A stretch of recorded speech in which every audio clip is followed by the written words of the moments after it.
आज लागे कि तुर दिल की हो सैया भोरे से बोलतिया पीली हो।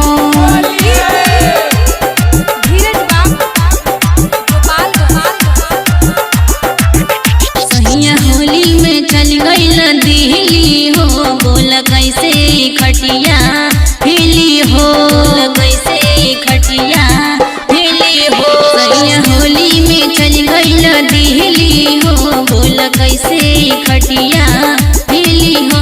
देवरा पौआ लेके आज पीली हो, पीली हो।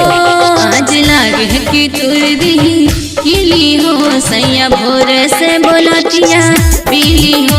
आज लागे कि तुर दी हिली हो, सैया भोरे से बोलतिया पीली हो। Kamlesh recording studio Mohammadpur. आज लागे कि तुर दी हिली हो,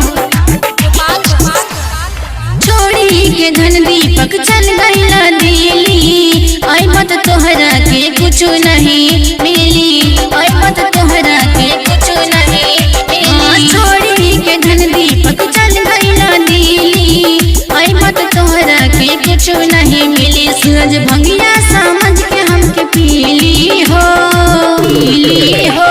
आज लागे कि तुर दी हिली हो, सैया भोरे से बोलतिया पीली हो।